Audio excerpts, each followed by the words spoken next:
অর্ধশতরান পন্থের ফর্মে হার্দিকও বাংলাদেশকে ৬২ রানে হারিয়ে বিশ্বকাপের প্রস্তুতি সারল ভারত।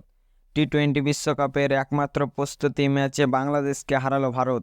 ব্যাট হাতে ফর্মে ঋষভ পন্থ ও হার্দিক পান্ডিয়া। ভারতীয় বোলারদের সামনে দাঁড়াতে পারলেন না বাংলাদেশের ব্যাটাররা। আইপিএলের মেজাজ নিয়ে যারা ভারত ও বাংলাদেশের প্রস্তুতি ম্যাচ দেখতে বসেছিলেন তাদের হতাশ হতে হলো, কারণ এই নিউ ইয়র্কের মাঠ ও উইকেট নতুন তৈরির মাঠে আউটফিল্ড ও ড্রপ উইন পিচ অবাক করলো। অবশ্য হাসি চওড়া হলো বোলারদের। আমেরিকা পিচে ভারতকে হারানো যে বাকি দলগুলির পক্ষে কঠিন হবে তা বুঝিয়ে দিল এই ম্যাচেই। বাংলাদেশের ক্রিকেটাররাও বুঝে গেলেন দক্ষতার বিচারে দুই দেশের ক্রিকেটারদের মধ্যে তফাৎ কতটা। ব্যাট বলের খেলায় বাংলাদেশকে সহজেই হারালো ভারত। টস জিতে প্রথম ব্যাট করার সিদ্ধান্ত নেয় ভারত। অধিনায়ক রোহিত শর্মা তিনি জানিয়ে দেন শুক্রবার দলের সঙ্গে যোগ দেওয়ার প্রস্তুতি ম্যাচে খেলবেন না বিরাট কোহলি। সবাই ভেবেছিল বিরাট না থাকায় রোহিতের সঙ্গে ওপেন করতে নামবেন যশস্বী জয়সওয়াল, কিন্তু সবাইকে অবাক করে রোহিতের সঙ্গে ওপেন করতে নামলেন সঞ্জু স্যামসন। কিন্তু আরও একটি সুযোগ জলে ফেললেন তিনি, আবার বুঝিয়ে দিলেন বন্যের বনে সুন্দর সঞ্জু। আইপিএলে প্রথম ওভার থেকেই বোঝা গেল এই পিচে চোখ বন্ধ করে বড় শট খেলা সহজ হবে না।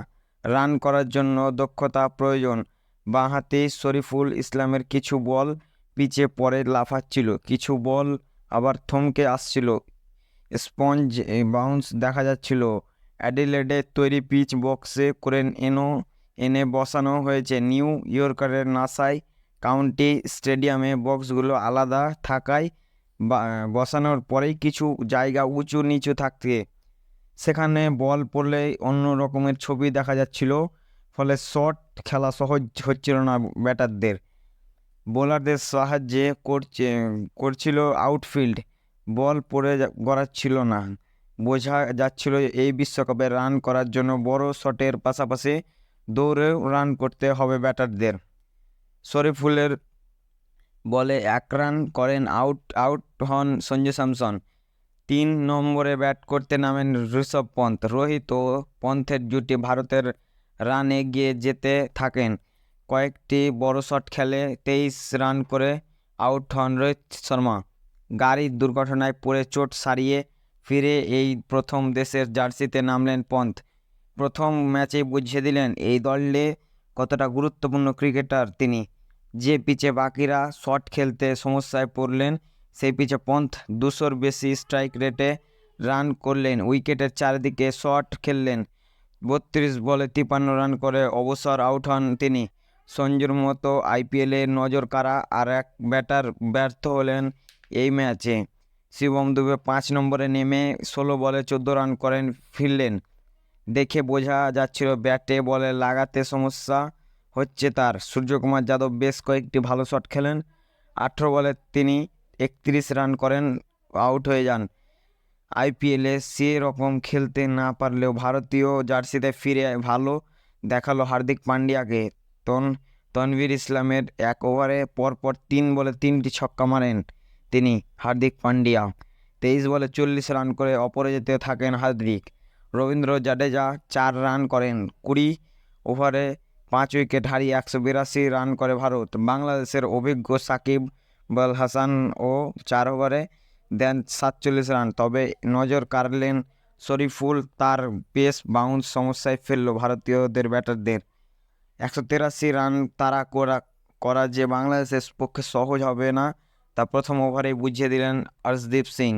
0 রানে সৌম্য সরকারকে আউট করেন তিনি। আর্শদীপের দ্বিতীয় ওভারে আউট হন লিটন দাস। অধিনায়ক নাজমুল হোসেন শান্ত 0 রানে আউট হন, তার উইকেটে নেন মোহাম্মদ সিরাজ।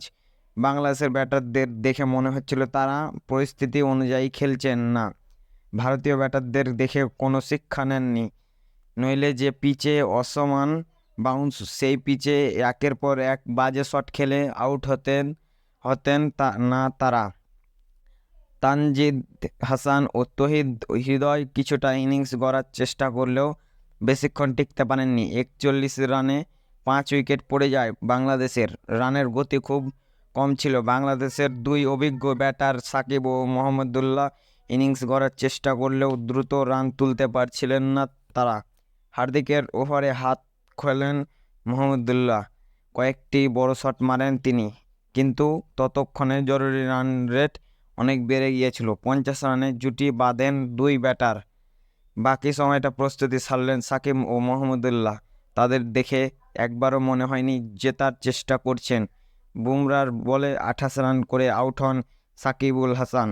মোহাম্মদুল্লাহ 40 রানে অবসর আউট হন। শেষ 20 ওভারে 9 উইকেট হারিয়ে 120 রানে শেষ হয় বাংলাদেশের ইনিংস। 62 রানে আমাদের ভারত ম্যাচ জেতে। তো বন্ধুরা, ভিডিওটি যদি ভালো লেগে থাকে অবশ্যই লাইক, কমেন্ট ও শেয়ার ও সাবস্ক্রাইব করে দেবেন।